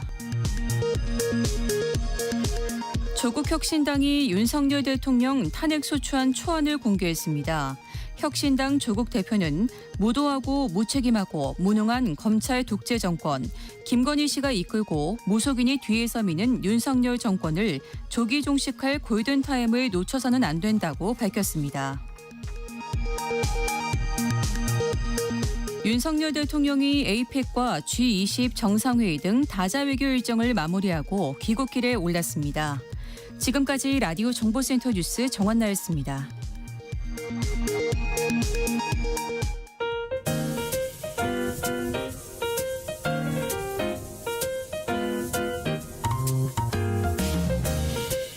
정신없이 바쁜 하루, 지금 우리 주변에서 벌어지고 있는 사건, 사고 소식들 한숨 돌리며 살펴보시죠. 하프타임 뉴스 임선우 뉴스캐스터와 함께합니다. 안녕하세요. 안녕하세요. 최근 일과 육아를 동시에 책임지는 워킹맘 비중이 역대 최고치를 기록했다면서요? 네, 통계청에 따르면 지난 4월 기준 워킹맘 비중은 60%를 넘기면서 역대 최고치를 보였는데요. 한 해 전보다 2.4%포인트 늘었고요. 경력이 단절된 경우도 15.9%로 역대 최저치로 떨어졌습니다. 자녀 연령별로 보면 모든 구간 1년 전보다 늘었지만 자녀가 어릴수록 고용률은 낮아졌는데요. 여성들이 일터를 비우는 이유가 어린 자녀의 육아를 위해서라는 점을 엿볼 수 있는 부분입니다. 통계청 관계자는 여성의 경제활동에 대한 인식도 좋아지고 있고 정부의 육아나 출산에 대한 지원이 늘어나면서 워킹맘도 자연스레 늘었다고 봤고요. 또 올해부터 육아기 근로시간 단축 제도를 활용할 수 있는 자녀 연령도 만 8세에서 12세로 늘었는데 이런 점들도 직간접적으로 영향을 줬을 것으로 분석했습니다. 다만 아직 갈 길은 멀어 보입니다. 특히나 육아는 여전히 여성 경제활동의 걸림돌로 여겨지고 있는데요. 기혼 여성 가운데 미성년 자녀가 있는 경우만 따로 놓고 보면 23%로 이 경력 단절 비중이 올라가고요. 앞서 말씀드린 것처럼 아이가 어릴수록 또 많을수록 고용률도 크게 떨어지는 것으로 나타났습니다. 6살 이하 아이를 키우는 경우 아이가 3명인 이상인 경우에는 고용률이 절반에 불과하고요. 경력 단절 사유로도 육아가 40%를 넘기면서 가장 많았고 결혼과 임신, 자녀 교육 등 아이와 관련된 이유가 95%를 넘겼습니다. 일을 해도 육아와 가사 부담은 더 큰데요. 지난해 조사 결과를 보면 한창 일할 나이인 과장급을 기준으로 남자는 가정일에 주당 약 30시간을 쓰는 데 반해 여자는 40시간이 넘습니다. 때문에 유연한 일자리를 선호할 수밖에 없고요. 또 실제로 미성년 자녀를 키우는 워킹맘의 주당 평균 취업 시간은 전체 근로자보다 4시간 가까이 적게 나타났습니다. 드디어 그간의 정책들이 조금이나마 빛을 보게 된 것 같아 다행이다 싶으면서도 기혼 여성들이 임금이 낮은 업종에 주로 종사하는 흐름은 과거와 크게 다르지 않기 때문에 임금과 일자리 질 등은 여전히 풀어야 할 과제로 남아 있습니다. 그리고 라디오 듣고 계신 우리 남편분들 육아 집안일을 돕는 게 아니고 같이 하는 거라고 하잖아요. 조금만 더 애써주시고요. 워킹맘 분들 오늘도 파이팅입니다. 네. 다음은 안타까운 소식입니다. 현대차 울산 공장에서 연구원 3명이 숨지는 일이 발생했습니다. 네, 어제 오후 현대차 울산 공장에서 연구원 3명이 차량 성능을 테스트하는 공간인 챔버에서 의식을 잃은 채 발견됐는데요. 들어간 지 한참이 지나고도 나오지 않자 관계자들이 확인차 들어갔다 이들을 발견하고 경찰에 신고했고요. 연구원 3명 모두 병원으로 옮겨졌지만 안타깝게 숨을 거뒀습니다. 직원 2명은 현대차 남영연구원 소속이고 다른 1명은 협력업체 소속인 것으로 전해졌습니다. 사고 당시 3사람 모두 밀폐된 공간에서 차량을 테스트하고 있었는데 경찰은 극한 환경에 대비한 차량 시험을 연구하던 연구원들이 배기가스 등에 노출돼 질식했을 가능성이 있는 것으로 보고 있습니다. 현대차 측은 유가족분들께 깊은 위로의 말씀을 드린다며 사고 원인을 규명하고 필요한 조치를 적극적으로 취하고 재발 대책을 세우겠다 밝혔는데요. 경찰과 고용노동부는 사고 경위를 조사하고 있고요. 노동부는 이번 사건이 중대재해처벌법 위반에 해당하는지도 살펴보겠다는 계획입니다. 네, 다음 소식은요. 동덕여대가 남녀공학 전환을 논의한 것으로 알려지면서 반대 시위가 일주일 넘게 이어지고 있는데요. 총학생회는 오늘 찬반 투표를 할 예정인데 학교 측은 또 강경 대응을 예고했어요. 네, 학내 시위가 시작된 지 벌써 일주일이 넘었지만 상황은 도무지 풀릴 기미가 보이질 않는데요. 학교 곳곳에서 붉은 라카로 적은 반대 문구가 가득하고 시위에 참가한 학생들은 본관을 점검한 채 버티고 있습니다. 이런 가운데 총학생회 측은 오늘 오후 공학전환 등에 관한 학생총회를 열기로 했습니다. 참가 의사를 밝힌 인원만 1,000명을 넘었는데 총회에서는 공학전환에 대한 학생들의 찬반 투표를 진행하고 총장 직선제 안건까지 논의해 학교 측에 전달하겠다는 계획입니다. 학교 측도 강경한 입장을 고수하고 있는데요. 현재까지 피해 추산 금액이 54억 원에 달한다 발표한 데 이어서 불법 행위를 엄중히 다루겠다 밝혔습니다. 공학전환 반대나 수업 거부는 개인의 자유일 수 있지만 폭력을 행사하고 수업을 방해하는 건 불법이라며 단체 행동으로 이뤄진 불법 행위도 책임은 각자가 져야 한다 강조했는데요. 시위로 인해 피해를 본 교직원이나 학생들의 신고도 받겠다고 나섰습니다. 보시는 것처럼 양측의 갈등은 학교 밖으로까지 번지고 있습니다. 네. 보수단체가 학교 앞에서 4주 동안 집회를 하고 학생들 신상을 특정해 경찰에 고발하겠다며 엄포를 놓는 등 학내 문제가 이제는 젠더 갈등으로까지 번지는 모양새인데요. 공학전환을 정식으로 검토한 적이 없다며 단체 행동을 멈추라는 학교 측과 논의 자체를 철회하라는 학생들의 입장이 갈수록 첨예해지는 가운데 양측의 출구를 찾을 수 있을지 관심이 모아지고 있습니다. 네, 그런가 하면 서울여대에서도 학생 시위가 벌어졌습니다. 어떤 일이 있었던 겁니까? 네, 서울여대 정문을 비롯해서 건물 계단과 기둥 곳곳에는 이 빨간 라커로 쓴 글씨들이 가득한데요. 모두 도거동문과의 한 교수를 규탄하는 내용입니다. 네. 앞서 이 교수는 지난해 11월 성추행으로 감봉 3개월의 징계를 학교 측으로부터 받았는데요. 일부 학생들이 징계가 가볍다며 학교에 공개 사과를 요구하는 비판 대자보를 붙였는데 이 교수가 학생들을 명예훼손으로 고소하자 학생들의 집단 반발이 터져 나온 겁니다. 이렇게 학교 건물에 항의글을 쓴 집단 행동이 이어서 학생 500명이 참여하는 집회까지 열렸는데요. 학생들은 해당 교수가 고소장을 낸 경찰서 앞에 모여 악의적 고소를 중단하라 요구했습니다. 학생들뿐만 아니라 해당 교수가 속한 단과대학의 일부 동료 교수들도 어른으로서 너무 부끄럽다며 뜻을 같이 하기도 했는데요. 이 교수는 지금도 학생들을 상대로 강의를 하고 있다고 하고요. 학교 측은 대응 방안을 정리 중이라는 입장만 밝힌 상태입니다. 네, 다음 소식 이야기 나눠보겠습니다. 부쩍 날이 추워지고 있습니다. 군대에서는 조달청의 계약 지연 탓에 방한복 보급에 글쎄 비상이 걸렸다는 소식이에요. 네, 흔히 깔깔이라고 부르기도 하죠. 이 겨울철 없어서는 안 되는 군 필수 1순위인데 허술한 조달 계획 때문에 혹한기를 앞둔 애꿎은 훈련병들만 피해를 보고 있다고 합니다. 최근 육군 군수사령부는 납품업체들에 잇따라 공문을 보내 계약 지연으로 방사내피 재고가 부족해 초도 보급 미지급이 발생하고 있다며 조기 납품을 촉구한 것으로 전해졌는데요. 이 업체들이 어렵다고 답하자 사전 생산 작업을 한시적으로 승인하겠다고도 했지만 그럼에도 한 개 업체만이 조기 납품이 가능하다고 답해 이 피해는 고스란히 병사들에게 돌아가게 생겼습니다. 실제로 공문에도 현 재고 상태를 고려할 때 11월에서 12월 미지급자가 다수 발생할 것으로 예상된다는 내용도 함께 담겨 있기도 했고요. 해당 계약은 민간업체 입찰과 보훈복지단체의 수의계약으로 이뤄지는데 지난해분 추가 계약이 늦어지면서 올해 계약도 줄줄이 밀리게 된 겁니다. 10월이 다 돼서야 납품 계약을 체결했다고 하네요. 갑작스런 조기 납품을 요구받은 업체들은 당황스러움을 감추지 못하고 있는데요. 일반 군수품 조달 업무가 방위사업청에서 조달청으로 이관된 뒤 보훈복지단체들에 대한 계약 물량을 20에서 30%씩 줄였다며 애초에 방상내피 수량이 부족할 것이 예견되는 상황에서 조달청이 군의 특수성을 전혀 고려하지 않고 조달 계획을 잘못 세웠다고 주장했습니다. 이와 관련해 조달청은 내주부터 방상내피 납품이 가능해 훈련병들의 혹한기 훈련에는 차질이 없을 것이다라고 밝혔는데요. 가뜩이나 추울 때 입대한 것도 고생인데 애꿎은 훈련병들에게 피해가 돌아가서는 안 되겠습니다. 네, 다음 뉴스 살펴볼까요? 한국을 찾는 이민자 수가 최근 부쩍 늘었네요. 네, 지난해 한국에 온 이민자 증가율이 크게 늘었는데요. 작년 한 해 동안 한국에 온 이민자는 8만 7,100명으로 1년 전보다 50.9% 늘면서 OECD 회원국 중 2위를 기록했습니다. OECD 이민자 집계는 시민권과 영주권 등을 얻어 해당 국가에 완전히 정착하는 영구 이민뿐만 아니라 난민과 유학생, 단기 취업자까지 포괄하는데요.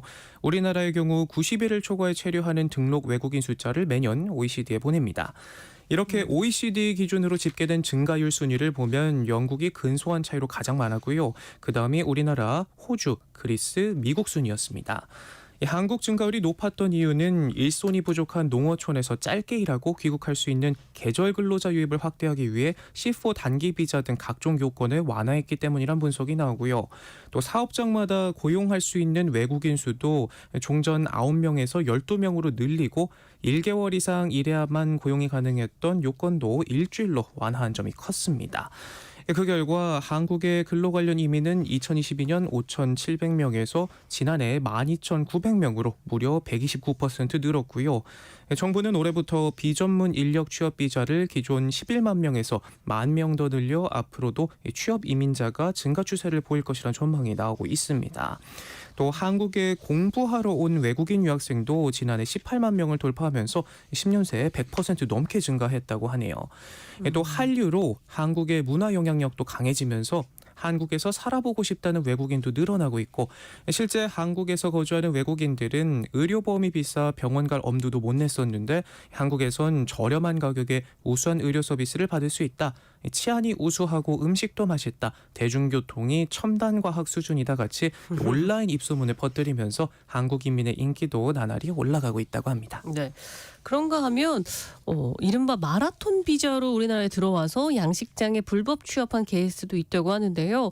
이건 또 어떤 얘기인가요? 네, 마라톤 경기에 보면 케냐 선수들 자주 볼 수 있곤 하죠. 그런데 은퇴를 앞둔 이 선수들이 국내에서 포착됐는데 마라톤 대회가 아닌 양식장에 나타났다고 합니다. 불법 취업을 한 건데 현역 선수 등 주선한 일당이 붙잡혔다고 하네요. 외국인 남성이 양식장에서 그물을 정리하고 수확한 가리비를 옮기며 편하고 임금도 많이 준다. 연신 한국 좋아요를 외치는 모습이 담긴 영상이 최근 SNS에 올라왔습니다. 한국과 케냐 소위 KK 프로젝트라는 이름으로 케냐 근로자 300명을 모집한다며 올린 광고 글인데요. 영상에 나온 외국인들 케냐 국적의 마라톤 선수들입니다. 국내 마라톤 대회에 참가한다며 입국한 뒤 대회에는 나가지 않고 양식장에서 일을 한 건데요. 배경엔 현역 마라톤 선수와 전직 마라톤 코치가 가담한 불법 취업 일당이 있었습니다. 지역 체육회 인장을 위조하고 한국에 귀한 케냐 출신 선수를 도용하는 수법으로 국내 마라톤 대회 초청장을 만들었고요. 현지 한국 대사관에서 비자를 받게 한 뒤 국내 양식장에 불법 취업을 알선했습니다. 은퇴를 앞둔 케냐 마라톤 선수 7명이 비자를 받아 입국했고 일당은 선수들이 번 돈 3,400만 원을 받아 챙겼는데요. 이 마라톤 대회에서 케냐 국적 마라톤 선수들이 페이스메이커로 들어오는 경우가 많다는 호점을 노렸다고 합니다. 특히 케냐랑 우리나라랑 환율 차이가 10배 정도 나다 보니까 100만 원만 벌어도 고국에서 1,000만 원을 버는 것과는 마찬가지인 셈이라 검은 유혹에 쉽게 빠져들었다고 하는데요. 해경은 일당을 검거해 검찰에 넘겼고요. 국내에 들어온 케냐인 7명 중 소재 파견된 나머지 1명을 추적하고 있다고 합니다. 네, 끝으로 요즘 제주로 간 항공권 구하기가 어렵다고 하는데 이 소식 전해주시죠. 네, 평일에도 표가 없을 정도라고 하는데요. 이 아침부터 제주공항 국내선 도착장은 관광객들로 북적이는 요즘이라고 합니다. 가을맞이 등산객이나 학생단체, 골프 여행객들이 몰려 공항은 종일 북새통을 이루는데요.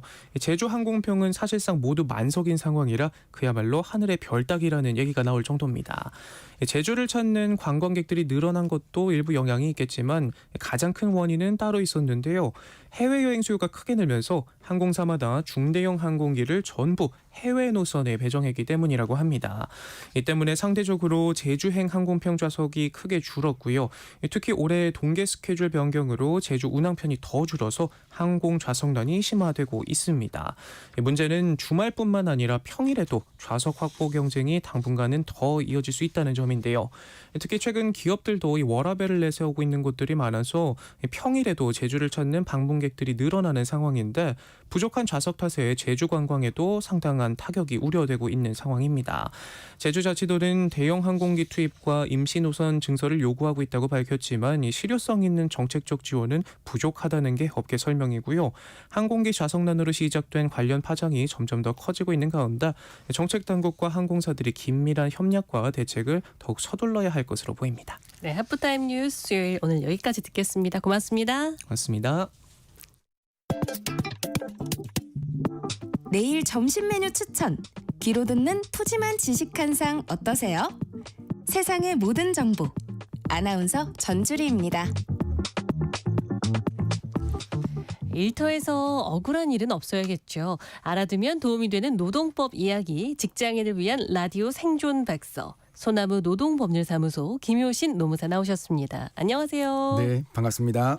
네, 오늘은 어떤 이야기를 해볼까요? 네, 요즘 불경기로 인해서 대기업에서 임원 급여를 반납한다거나 희망퇴직을 실시한다는 소식이 들려오고 있습니다.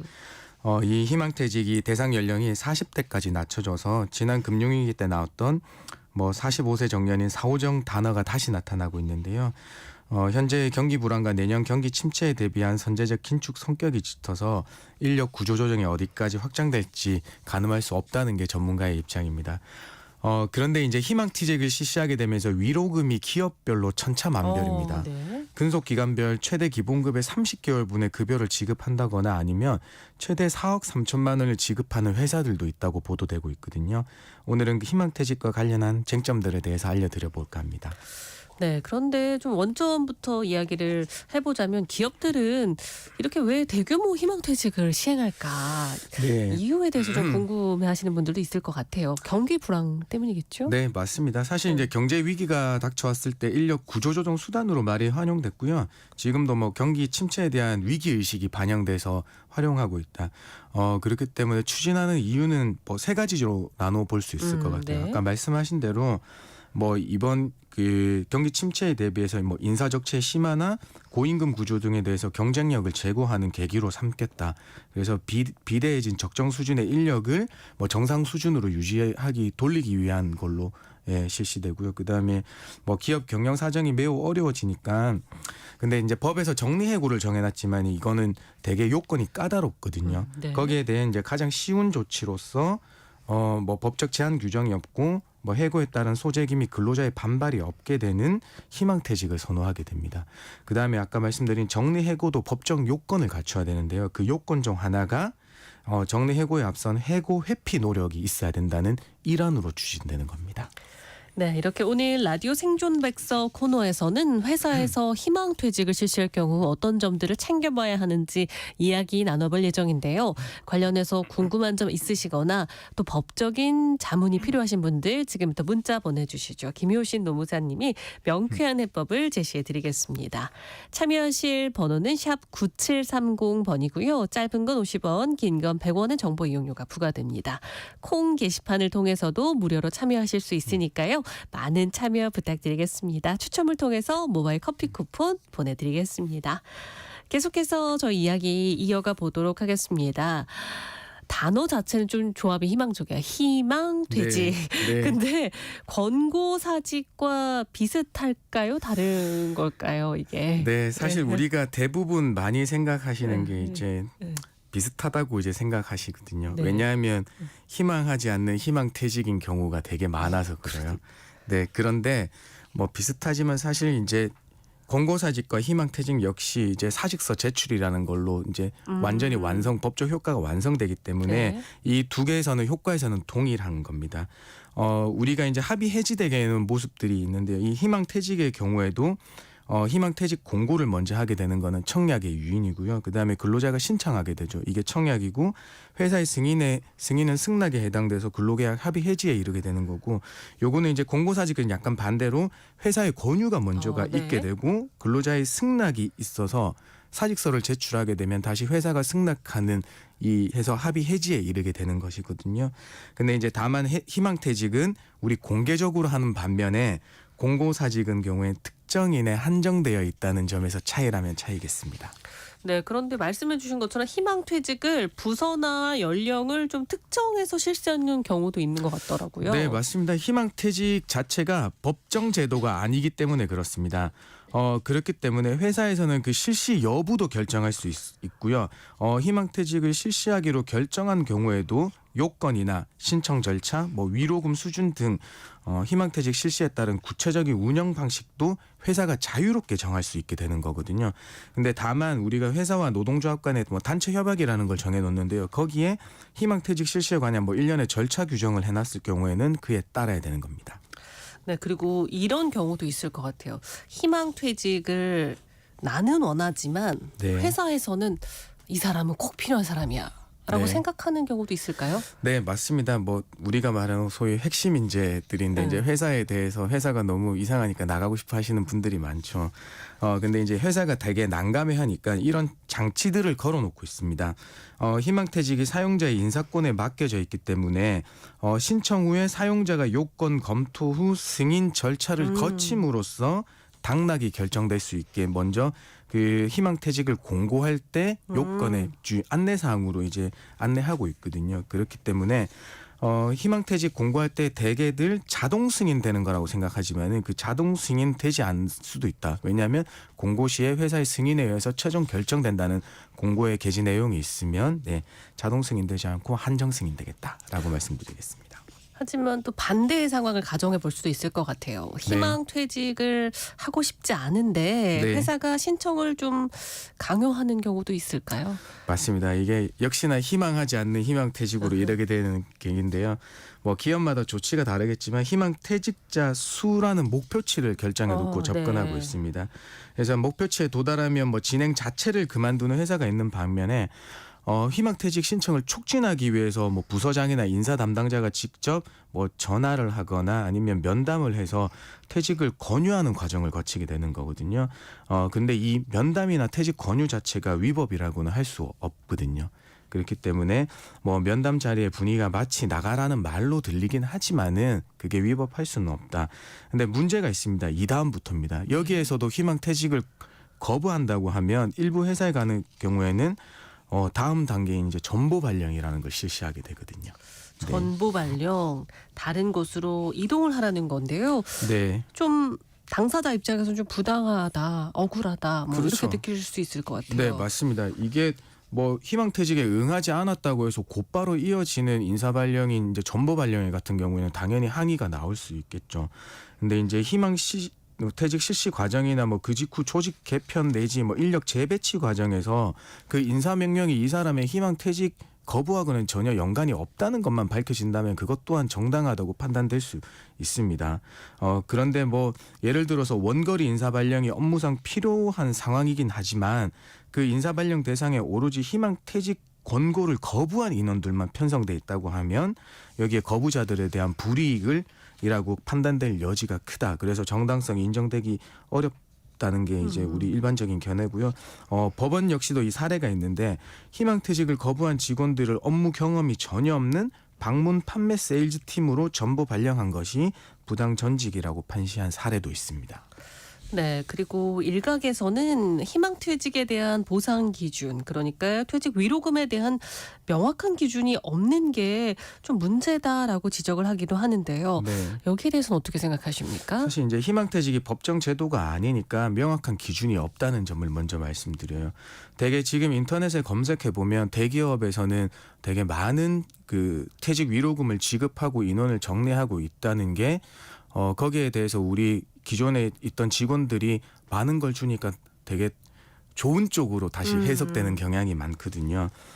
근데 이제 희망퇴직이라는 것 자체가 조금 회사의 인력 구조 조정을 통해서 경영의 정상화를 이루기 위한 거니까 좋은 제도로만 보기는 조금 힘들지 않을까 생각되고요. 그 다음에 두 번째는 대기업 중소기관의 이제 박탈감의 원인이 되기도 하고 있습니다. 대기업은 이렇게 많은 금액을 제시해서 내보낼 수 있지만 중소기업 자체는 경영상 여력이 없기 때문에 이렇게 퇴직 위로금을 제시한다는 것도 힘들고요. 심지어는 나중에 말씀드리겠지만 희망퇴직을 응하면 실업급여에서 당연히 받을 수 있는 수급 자격이 되는데도 불구하고 당연히 이제 실업급여를 받게 해주겠다는 것도 협상의 테이블로 올라오고 그렇거든요. 그래서 조금 명확한 기준이 없다는 게 시장에 혼란을 주고 있다라고 말씀드리겠습니다. 네, 세금 이야기가 나와서 네. 이어가자면 네. 희망퇴직 위로금에 대한 과세는 어떻게 이루어질까요? 이 퇴직 위로금은요 실무상 이제 퇴직 소득으로 많이 처리하게 돼 있습니다. 네. 여기서 이제 퇴직 소득이 그러면 퇴직 위로금 얼마에 얼마를 떼냐 이렇게 말씀드릴 수 있으면 좋을 텐데요. 이게 뭐 요율로 공제하는 게 아니고 근속연수 공제나 뭐 퇴직 소득 공제 등 뭐 퇴직 소득 산출 세액을 구해서 해야 되기 때문에 여기서 이제 말씀드리기에는 조금 어려운 점이 있고요. 이게 뭐 근로소득으로는 볼 수 없어서 퇴직할 때 받는 금액이니까 다들 퇴직 위로금으로 봐서 그러니까 뭐 소득세를 더 내지 않던거나 아니면 4대 보험에서 더 부담하지 않게 처리해주고 있습니다. 네. 그리고 이게 사실 결심을 해야 되는 거잖아요. 네. 선택이기 때문에 네. 저의 입장이 되면 어떨까 생각을 해봤어요. 네. 회사를 그만두고 나가서 뭐 육아에 집중할 수도 있겠다라고 생각하지만 사실 희망퇴직을 신청했다가 네. 저는 마음이 바뀔 것 같더라고요. 그래서 네. 중간에 좀 취소를 할 수도 있는 걸까요? 이게 회사 일인데. 그렇죠. 이제 할 수 있는 경우와 없는 경우가 있어요. 어떤 경우냐 하면 이제 이게 상당히 이제 신청 번복에 대해서 인정하는 경우와 안 하면 법적 분쟁으로 이제 갈 소지가 네. 높거든요. 그 신청 번복이 그러니까 회사의 희망퇴직이 승낙의 의사 표시가 해당 직원한테까지 도달되기 전까지 취소를 해야 된다는 거예요. 그러니까 다시 말씀드려서 회사가 희망퇴직 신청에 대해서 심사해서 해당 직원에 대해서 희망퇴직의 대상자로 해당됐다. 사직서를 써야 된다까지 승낙의 의사 표시를 했다면은 그 시점부터는 희망퇴직 신청 의사를 번복할 수가 없다. 물론 이제 회사가 받아준다면 이제 번복이 가능하겠지만 원칙적으로는 안 되지만 이제 그 전에는 가능하다는 게 이제 법적 판단입니다. 그리고 아까도 살짝 언급해 주셨는데 네. 희망퇴직을 하게 되면 실업급여는 받을 수 있는 건가요? 당연하죠. 네, 이제 네. 실업급여 수급 자격이 비자발적 이제 퇴직인데요. 경영 악화로 인원 감축이 불가피해서 고용조정 계획에 따라 실시하는 희망퇴직에 응한 경우는 실업급여 수급 사격이 당연히 인정됩니다. 근데 희망퇴직이라는 명칭이 동일하더라도 이게 구체적 인원 감축 계획이나 인사당 불이익 조치 예정이 없고 인원 감축의 불가피성이 없는 일상적인 퇴직 공고에 따라 이직하는 경우에는 개인 사정에 의한 퇴사로 돼서 실업급여가 안 되는 경우가 있거든요. 네, 이 경우에는 인사 담당자가 신고 시에 이제 주의할 필요가 있다고 말씀드립니다. 근데 이 부분은 조금 분쟁의 소지가 있을 수도 있겠어요. 맞습니다. 사실 이제 경영 악화로 인한 희망퇴직인데 인사 담당자가 이제 잘못 입력해서 그 개인 사정에 대한 자진 퇴사로 인한 희망퇴직해서 실업급여 못 받는다고 하면 되게 이상한 거잖아요. 네. 그래서 이걸 인사 담당자가 우리 신고하는 근로복지공단에서 소통하고 오류를 수정해 나가면 되는데요. 회사와 근로자 간에 이제 상당히 감정상 안 좋은 경우들이 있어요. 이럴 때는 회사가 그냥 뭐 아무것도 안 해주겠다는 입장을 취할 때가 있거든요. 이제 그런 경우에도 안 되는 건 아니고요. 해당 우리 근로자분께서 근로복지공단의 피보험 자격 확인 청구 신청을 통해서 수급 자격을 인정받을 수 있습니다. 그래서 이럴 때 경우 대비해서 뭐 변경에 대한 입증 자료를 회사의 희망퇴직 공구문이라든지 회사 주고받은 메일들 다른 뭐 카카오톡 메일들 이런 거 보유하고 있어서 자료로 제출해 주시면 되겠습니다. 네, 조금 더 현실적인 문제들 구체적으로 이야기를 나눠보자면요. 네. 희망퇴직을 했을 때 연차가 남아있는 분들도 계실 것 같아요. 네. 흔히 말하는 것처럼 연차를 다 사용하고 퇴사 일자를 맞춰서 네. 그렇게 좀 뒤로 미룰 수도 있을까요? 네, 그렇죠. 뭐 희망퇴직이 보통 막 갑작스럽게 막 이루어지잖아요. 그래서 남은 연차하고 대체 유무 이런 걸 잘 챙기셔야 되는데 만약에 이제 희망퇴직 한다고 해서 남은 연차나 대체 휴무를 소진하지 못하는 경우가 있을 수 있어요. 만약에 회사가 그냥 승인해줘서 퇴사일 미뤄서 그거 다 쓰고 퇴사한다고 하면 모르겠지만 그 다 못 쓰고 나오실 때는 수당으로 받으셔야 되는 거거든요. 그래서 뭐 수당으로 받지 못하는 경우가는 없지만요. 만약에 희망퇴직 위로금 내에 근로관계 도중에 발생한 각종 수당을 포함하는 것으로 합의할 수도 있거든요. 그때는 별도 수당을 받을 수 없으니까 이 부분을 꼼꼼하게 살펴보셔야 돼요. 그러니까 그 희망퇴직 위로금에서 회사가 지급해야 되는 별도의 수당, 뭐 연차 수당이나 뭐 다른 뭐 지급하지 못한 휴일 근무 수당이나 이런 걸 다 포함된 것으로 한다고 합의하면 더 이상 받으실 건 없고요. 그렇지 않은 경우에는 뭐 연차로 소진한데 퇴사일 정하거나 아니면 들쓰셨으면 이제 연차 미사용 수당을 받으실 수 있습니다. 챙겨야 할 것들이 참 많다라는 생각을 해보는데 네. 희망퇴직을 하게 됐을 때 네. 좀 잘 챙기지 않으면 나중에 번거로워지는 것들도 있을 것 같아요. 네. 어떤 서류들이 좀 있을까요? 그 두 가지입니다. 하나는 경력증명서예요. 우리 근로기준법에 사용증명서로 규정하고 있는데요. 거기 뭐 근로기간이나 내가 했던 업무, 그다음에 지위, 임금 그 밖에 필요한 사항을 기재하게 됩니다. 근데 여기서 중요한 거는요. 근로자가 요구한 사항만 기재해서 발급해 줘야 돼요. 그러니까 그걸 발급받았을 때 내한테 불리한 요소가 있다고 하면 다시 재발급 요청해 주시면 되겠습니다. 네, 그다음에 근로소득 원천 징수 영수증을 받으셔야 되는데요. 요거는 연도 중에 이직 시에 뭐 전 직장 근로소득 합산해서 다른 직장에서 연말 정산해야 되는 거니까 필요한 사항입니다. 직장인을 위한 라디오 생존 백서. 오늘은 회사가 희망퇴직을 실시할 경우 나타날 수 있는 문제들을 살펴보고 있습니다. 관련해서 궁금한 점 있으시거나 법적 조언이 필요하신 분들이 있다면 계속해서 문자 보내주시길 바랍니다. 김효신 노무사가 상담해드리겠습니다. 그럼 여기서 노래 한 곡 보내드리겠습니다. 딘 마틴, I've got my love to keep me warm. 딘 마틴의 I've got my love to keep me warm 함께 들어봤습니다. 그 사이 많은 분들이 문자를 보내주셨는데요. 휴대전화 끝자리 8988님. 저는 중소기업을 다니는데요. 퇴직 위로금은커녕 당연히 해줘야 할 일로 협박 아닌 협박을 하더라고요. 문제 없이 나가면 실업급여를 받을 수 있게 해주겠다는데 공론화하면 그마저 못 받을까 봐 걱정입니다. 이럴 땐 어떻게 해야 하나요? 네, 사실 요구는 희망퇴직을 가장한 이제 권고사직인 것 같습니다. 그러니까 결국에는 우리 용기를 내셔서 퇴직 위로금을 요구를 하셔서 관철시키는 게 이제 중요하실 것 같아요. 실업급여는 당연히 받으실 수 있고요. 위로금에 대해서 내가 조금 더 협상하는 그런 게 필요할 것 같습니다. 1239님, 작은 회사를 다니는데 희망퇴직을 공고했을 땐 10개월치 월급을 보상해준다고 하더니 막상 나간다니까 조건을 달리 말하네요. 어떻게 해야 하나요? 일단 퇴직 의사를 철회하십시오. 이거는 사용자의 변경된 다시 조언이 있는 거니까 내가 다시 청약해야 되는 기회가 다시 도달했다고 보입니다. 그러니까 퇴직 의사를 철회하시고 다시 근무하신다고 하시면 회사가 그 전에 이제 조건을 다시 적용시켜든지 아니면 서로 합의할 점이 나오실 것 같습니다. 그리고 콩으로 최종원님, 핵심 인재에 대한 회사의 조건이 있나요? 제가 이번에 희망퇴직을 신청했는데 사측에서 반려할 경우 어떻게 대응해야 하나요? 핵심인들에 대한 회사의 조건은 이제 각 회사마다 다를 거예요. 왜냐하면 그 조직의 인재상에 맞게 설정되는 것이기 때문인데요. 이게 법정 제도가 아니니까 반려에 대한 대응 방법이 사실상 없으세요. 네. 9193님도 비슷한 고민이신 것 같아요. 네. 희망퇴직 후 재취업 기간 동안에 혹시 실업급여 받을 수 있나요? 전 권고사직이나 마찬가지였는데 어떻게 증명해야 하는지 궁금합니다. 사실 실업급여는 갑작스런 실업에 대비해서 재취업 활동에 도움을 주는 사회적 부조거든요. 그러니까 재취업하시면 실업급여는 중단되게 돼 있습니다. 그다음에 뭐 증명해야 되는 문제는 회사에서 제대로 신고만 한다고 하면 증명하는 그런 번거로움이 안 남아 있는 거고요. 없으시고요. 만약에 뭐 회사가 이상하게 신고했다면 피보험 자격 확인 청구라는 걸 해야 되는데 그때 뭐 퇴직 공고문 또는 주고받은 메일이나 다른 뭐 카톡이나 문자 같은 것들 제시해 주시면 되겠습니다. 네, 끝으로 한 분 더 이야기 나눠보겠습니다. 7344님, 희망퇴직, 솔직히 강제퇴직이잖아요. 남동생도 회사에서 나가라고 눈치를 많이 준다는데 법적으로 대응할 방법이 없을까요? 스트레스 많이 받는다고 해서 걱정입니다.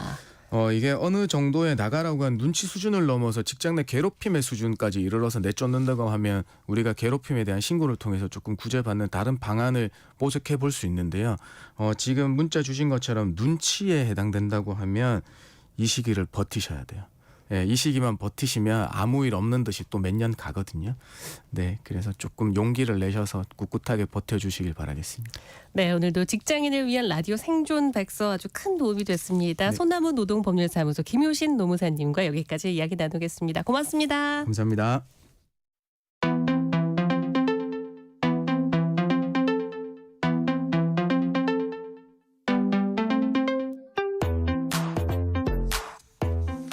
매주 수요일 세모정 담당 PD가 직접 체험한 세상의 모든 트렌드를 알려드립니다. 강소연 PD 나와 계십니다. 안녕하세요. 안녕하세요. 네, 오늘 주제는 추워진 날씨에 딱 맞는다고 하는데요. 어떤 체험을 하고 오셨나요? 제가 지난 9월 이후로 세모정 공식 새댁이 됐습니다. 맞아요. 축하드려요. 다시 한번. 감사합니다. 그래서 시기상 김장 체험 어떠냐고 팀 내에서 얘기가 계속 나왔는데 아무래도 이게 좀 손이 많이 가다 보니까 저랑 주하영 PD가 서로 미루던 아이템이에요. 근데 결국 22일 김치의 날을 앞두고 메인 PD로서 총대를 메고 김장을 하게 됐습니다. 근데 하고 나서 생각을 해보면 참 좋은 경험이었어요. 김치는 그야말로 한국인의 얼을 담고 있는 음식인데요. 김치 없인 못 산다는 노래가 있을 정도죠. 만약에 김치가 없었더라면 무슨 맛으로 밥을 먹을까. 그래서 진수성찬 산의 진미 날 유혹해도 김치가 없으면 왠지 허전하다 이런 노래까지 있을 정도인데 이 김치가 요즘에는 K푸드로서 세계에서도 사랑을 받고 있습니다. 제가 신혼여행으로 미국 여행을 갔다 왔는데 그때 이제 시카고를 들렸다가 남편 친구 집을 들렸어요. 네. 근데 그 친구분이 이제 혈당 조절을 위해서 식단을 관리를 하고 계셨는데 그 집에 김치가 있더라고요. 그러면서 김치가 자기를 이렇게 살렸다 이렇게 얘기를 하는데 그걸 보고 또 뿌듯함을 느끼는 제 자신을 보면서 아, 나는 역시 한국인이구나라고 생각을 했습니다. 한국인의 김치 사랑은 정말 특별한데요. 인터넷에 도는 한 그 재미있는 짤이 있어요. 외국인이 보면 놀라는 한국의 식탁이라는 사진인데 그 사진을 보면 김치찌개를 먹으러 갔는데 반찬이 총각김치, 파김치, 부추김치 그리고 배추김치인 사진이었습니다.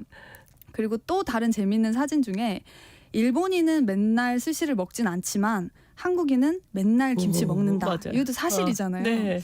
그리고 또 짜장라면에는 갓김치나 파김치, 또 매운 음식 먹을 때는 물김치, 또 칼국수에는 또 배추김치를 먹고 이런 김치 페어링까지 있을 만큼 정말 한국 사람들은 김치를 너무 사랑합니다. 이렇게 우리의 유전자 속에 김치가 알알이 박혀있기 때문에 매년 좀 이 시기가 되면 김장 그리고 수육이라는 단어가 자동적으로 좀 머리에 떠오르는 것 같습니다. 네. 그런데 강 PD는 이번 체험을 직접 해보기 전에는 김장을 직접 해본 적이 있으신가요? 그 어렸을 때 그리고 좀 성인이 돼서도 외할머니를 대장으로 해서 이모, 엄마, 외숙모 이렇게 모여서 보통 했어요. 저희 집은 외할머니께서 아직도 가끔 김장을 하시는데 그럴 때 이제 도와드린다고 가서 사실 하는 일이라고는 배추 속이나 좀 같이 무치고 수육 삶아지면 먹고 그러는 불효녀입니다. 그래서 사실 김치를 만드는 과정 옆에 앉아 있어는 봤지만 김치를 만드는 전 과정에 참여한 건 이번이 처음이었는데요. 그 제 기억 속에 있는 김장의 조건은 첫째로 엄마 옆에 앉아 있어야 되고 그리고 비닐 장갑을 끼고 이렇게 좀 재미나게 무치다가 맛있다고 계속 집어 먹습니다. 그러다 이제 한번 혼나야 돼요. 네가 이렇게 다 먹으면 김치가 안 남는다. 그리고 또 무조건 수육을 삶아서 김장을 마치고 난 뒤에 갓 무친 김치랑 수육을 또 먹어줘야 됩니다. 그래야만 약간 김장이 완성되는 기분이 들었어요. 지금은 많이 사라졌지만 저 어릴 때만 해도 이 겨울이 오기 전에 다 같이 김장김치를 담그는 게 연중 행사였던 집들이 많을 것 같은데 그 2013년에는 김장이 유네스코 인류 무형유산 대표 목록에 등재되기도 했다고 합니다. 김장을 위해 모이고 또 김치를 나누는 공동체적인 정신이 인류가 보존할 가치가 있는 유산이라고 인정받았기 때문이라고 해요. 그래서 김치를 담그는 것은 한국인의 정체성에서 되게 중요한 부분인데 도시화와 서구화가 이루어짐에도 불구하고 여전히 많은 한국인들이 가족이나 친지가 집에서 담아주는 김치를 먹고 있고 이게 또 김장이라는 문화가 현대 사회에서 가족 협력이나 또 결속을 강화하는 기회임을 보여주는 사실이다. 이렇게 분석이 나오기도 했습니다. 마침 또 11월 22일이 김치의 날이라고 해요. 이틀 뒤네요. 네, 대한민국 법정 기념일 중에 특정 음식이 또 기념일의 주인공이 된 사례는 김치가 최초라고 합니다. 근데 다들 이제 체감을 하시겠지만 김치 재료값이 좀 오르고 1인 가구가 늘어나고 또 그러면서 가족 단위가 변화하고 맞벌이 가구가 또 늘어나는 것처럼 이제 사회적인 변화들로 김장을 포기하는 김포족들도 늘어나고 있다고 합니다. 그래서 제가 이 트렌드를 역행하여 오늘은 그 변화를 거슬러 김장을 한번 체험을 해봤는데요. 혹시 방송 듣고 계시는 청취자분들 중에서도 우리 집만의 김치 레시피가 있다 하시면 참고할 수 있게 보내주시면 좋을 것 같아요. 제가 내년쯤에 한번 다시 도전을 해보도록 하겠습니다. 올해 어떻게 김장을 했는지 그리고 또 내년에 김장 레시피도 기대가 되는데 저는 사실 친정엄마께서 김장을 매년 해서 나눠주시는데 곁에서 보기는 했어요. 근데 저희 아들이 5살인데 저보다 김장을 많이 한 것 같아요. 정말요? 유치원에서 이미 한 3번 정도 한 것 같다는 생각을 조기 교육이네요. 네. 김장. 하는데 사실 주변에서는 요즘 많이 사 먹는 집들이 좀 늘어났다라는 좀 체감이 드는 것 같기도 하고 어떤가요, 강 PD 주변은? 저도 사실 지금까지 이제 외할머니가 엄마 이제 담가 주시면 엄마한테 제가 받아오는 식으로 김치를 좀 물려서 받아 먹었는데 그 주변은 또 어떤지 좀 주변 이야기를 좀 들어봤습니다. 혹시 직접 집에서 김장을 해 드시는 편이신가요? 결혼한 지 18년 됐는데요. 김장 안 한 지 한 10년 됐어요.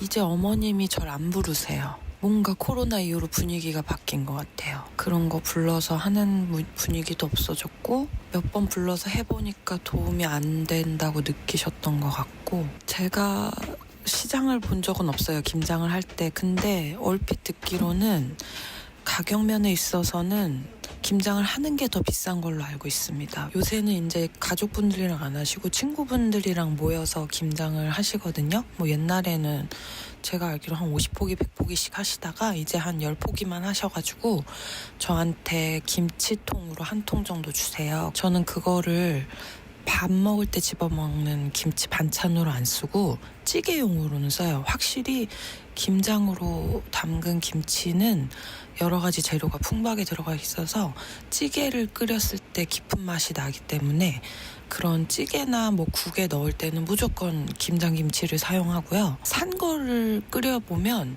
아무래도 양념이나 이런 것들이 약한 맛이어서 김치찌개가 제가 아는 김치찌개 맛이 안 나요. 그래서 이럴 때 김장김치가 확실히 다르긴 하지라고 느낍니다. 저희 3명이에요. 제가 김치를 담글 줄 몰라서 사 먹습니다. 이제 어르신들이 나이가 많이 드셔가지고 김장을 담그시기는 좀 연로하셨고요. 그러다 보니까 이제 김치는 먹긴 해야겠고 그러니까 사 먹는 수밖에 없더라고요. 그러니까 필수제니까 꼭 사 먹기는 하고요. 그 사 먹는 거의 장점은 조금씩 자주 사 먹을 수 있으니까 다양한 맛을 그때그때 필요할 때 먹을 수 있는 거 그거는 장점인 것 같고요. 김장을 하면 사실 김장을 해보진 않았지만 그 한 번에 목돈이 드는 걸로 알고 있어요. 그래서 그거에 비해서는 좀 경제적으로도 나은 부분이 있지 않나 그런 생각은 해봤어요. 네, 이렇게 보면 대체적으로 집안 대대로 내려오는 레시피를 보유하신 할머니 혹은 어머니랑 같이 김장을 하는 경우가 대부분이었는데요. 요즘에는 맞벌이 하시는 분들 워낙 많고 또 돈도 많이 들고 김장에 손이 많이 가기 때문에 할머니나 어머니가 김장을 하지 않으면 그냥 사 먹는 경우가 또 대부분이었던 것 같습니다. 그래서 또 저희 할머니만 해도 배추 절이는 게 이제 힘들고 그래가지고 절인 배추 사다가 김장하시는데요. 요즘에 이게 시장 가면 한 배추 한 포기에 1,500원 정도 하는데 이게 절인 배추 사면은 또 한 포기에 5,000원을 넘는다고 해요. 근데 여러 가지 이제 상황이 변화하면서 점점 사 먹는 가구들이 많아지는 것 같습니다. 이런 상황에서 강 PD는 올해 그럼 어디서 김장을 하고 오신 거예요? 저는 새댁 찬스로 시댁 할머님 집에 가서 했는데요. 시할머님 댁. 네, 시할머님 댁에. 네. 그래서 다른 건 다 집에 있다고 이제 절인 배추, 생강, 무, 과일 이렇게 사오라고 하시더라고요.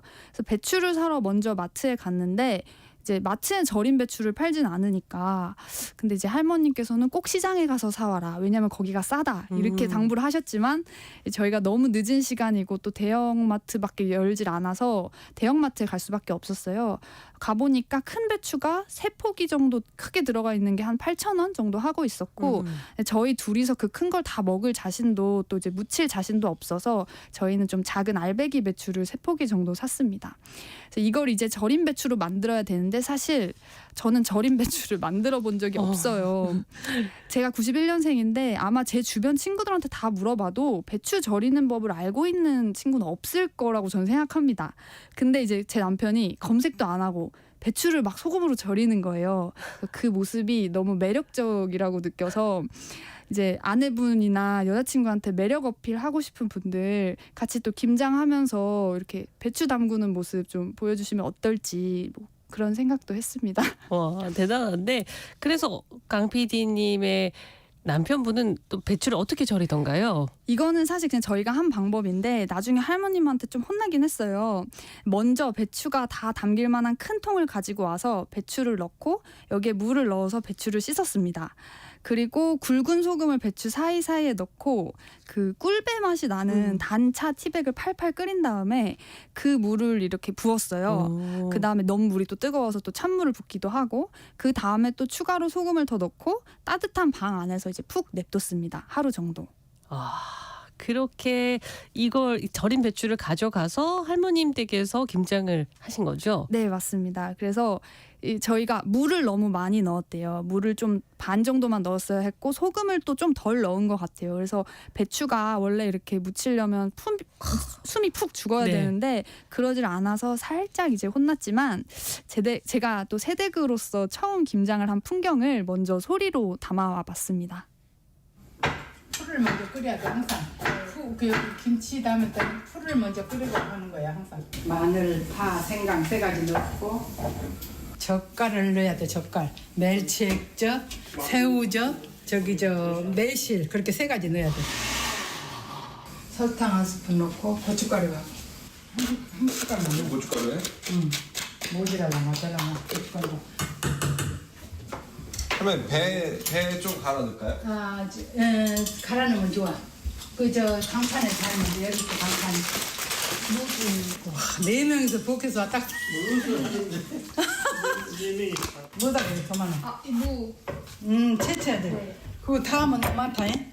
얼만큼 할까요? 반만 해, 반만. 반이요? 알겠습니다. 요 반만. 네. 채칠 수 있어? 제가 뭐냐, 손빌라 조심해라. 네. 아주 안 비비구만.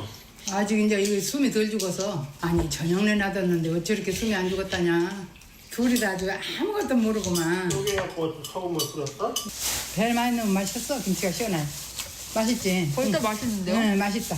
이제 배추만 씻어가지고 물기 빼서 저기다가 버무리면 돼. 달아이도 해갖고. 맛있다. 여기 뭐 넣냐면 새우젓, 멸치액젓, 또 매실, 그다음에 고춧가루, 생강, 마늘, 파, 배 지금 그렇게 넣은 거거든. 네. 그러니까 이제 여기다가 이제 뭐만 넣으면 되냐면은 풀을 아직 안 넣었어. 풀을 식었을까? 가져와 봐라. 뜨거운가? 살짝 따뜻해요. 뜨겁진 않고. 조금 더 식으면 너무 뜨거우면 못 써. 양념이 익어버려. 근데 이렇게 좀 숨이 덜 죽은 것도 양념이 짭짤하잖아. 네. 그러니까 처음에 약간 살아있는 것 같아도 나중에 한 잠 내일 아침 먹으면 다 숨이 죽어 있어. 괜찮아. 이제 배추 시쳐서 물기 좀 빼면 양념 엄청 맛있다. 예, 버무려가지고 그 통에다 다시 넣으면 돼. 할아버지가 비비면 잘 비벼. 여보 당신이 좀 비벼줘. 뭐다. 여보 이따가 물기 빠지면 할아버지가 버무리시면 참 맛있어요. 솜씨가 좋으시다. 수육 다 삶아줬구만. 젓가락에 쑥 들어가. 응? 이거 배추 고기랑. 이제 나 줄 생각 말고 너는 먹어. 네. 오늘 앉아서 먹어. 오늘 먹어요. 네, 이렇게 조금 이제 정제되지 않은 모습을 그냥 제가 다 보여드리고 싶어서 가지고 왔는데 아마 이런 모습이 인류 무형유산에 등재된 이유가 아닐까 싶어서 제가 이렇게 가져와 봤어요. 솔직히 레시피를 알아는 왔는데 여쭤봤는데 이게 정확히 같은 맛을 낼 수가 없는 게 이제 할머니 그래서 얼만큼 넣어야 돼요? 이렇게 정확한 중량을 여쭤보면 그냥 이거 한 움큼 넣으면 된다. 한 손 정도 넣으면 된다. 이렇게 보통 대답을 해주시더라고요. 그래서 저희 외할머니도 그러시는 편인데 어르신들은 거의 손맛으로 눈대중으로 맛을 봐가면서 간을 하시는 편인 것 같아요. 근데 또 이게 이런 면이 요즘 시대에는 찾아보기 어려운 그런 마음과 가족의 문화를 나누는 자리 같다는 생각을 했습니다. 그래도 이제 대충 가르쳐 주신 내용을 정리를 해보면 일단 배추를 좀 잘못 절여서 숨이 덜 죽어 있었고 그래서 물을 좀 덜 했어야 된다. 소금을 더 많이 쳤어야 된다. 이렇게 조언을 해주셨고 그 배추를 물에 씻은 후에 물기를 뺍니다. 화장실에서. 그다음에 풀을 가장 먼저 끓이고 이게 그 수저로 계속 젓다가 걸쭉해지면 불을 끄고 식게 둬요. 수육은 40분에서 1시간 정도 삶아야 하니까 미리 그 월계수잎과 함께 물에 올려둡니다. 그리고 나서 마늘, 파, 생강, 배, 고춧가루, 설탕, 채썬무, 멸치 액젓, 매실액 이런 것들을 넣고 양념장을 만들고 풀은 가장 마지막에 식은 후에 넣습니다. 그 다음에는 이제 그 만들어진 양념장을 좀 배추에 묻히기만 하면 되는데 이 양념장이 아마 집마다 레시피가 좀 다를 것 같아요. 그리고 할머님께서는 조미료를 조금 넣으시더라고요. 넣어야 된다라고 하셨습니다. 그래서 맛은 어땠을지 궁금하거든요. 근데 맛있었어요. 이게 배추 절일 때도 단맛 나는 티백을 넣고 또 배도 좀 한 통을 거의 다 넣고 설탕도 들어가서 그런지 좀 달기는 했는데 맛있었고 확실히 파는 김치가 이 화학적으로 딱 적당하게 계량되어 있는 맛있는 맛이라면 만들어 먹는 김치는 뭔가 맛이 좀 개성이 강했다. 그런 생각이 들었습니다. 근데 그래서 더 특별했던 것 같아요. 들어보니까 참 사랑받는 손주 며느리다라는 느낌이 들어서 더 맛있었겠다라는 느낌이 드는데 굳이 비교하자면 그동안 먹었던 김치와는 좀 어떻게 달랐는지 더 설명을 해주실 수 있을까요? 사실 사 먹는 김치가 요즘 진짜 맛있긴 하죠. 그리고 김장을 하려다 보니까 양념장도 팔고 그래서 어느 정도 보장된 맛을 내는 김치 만들기가 정말 쉬워 보였는데요. 다음에 김장을 하게 된다면 그 절임 배추 정도는 살 것 같고 다만 사 먹는 김치에서 나올 수 없는 맛들을 좀 추구해 볼 것 같아요. 그래서 좀 레시피를 다양하게 시도할 수 있다는 게 장점인 것 같은데 예를 들면 이번엔 좀 달았다면 다음번에는 좀 달게 들어가는 재료들을 빼본다든지 다음에는 뭐 사과를 넣는다든지 뭐 굴을 넣어본다든지 이렇게 좀 시도해 볼 수 있는 게 좀 매력이 아닌가 싶습니다. 그렇게 사실 결혼하고 처음 만든 김치잖아요. 맞아요. 그래서 의미가 또 특별했을 것 같아요. 맞아요. 그 김장하면서 제일 좋았던 순간은 그 역시나 제 김장의 조건 제가 딱 무친 김치랑 수육이랑 같이 먹는 순간이 가장 좋았고 김치를 같이 만드니까 정말 가족이 된 것 같은 느낌이 또 들었어요.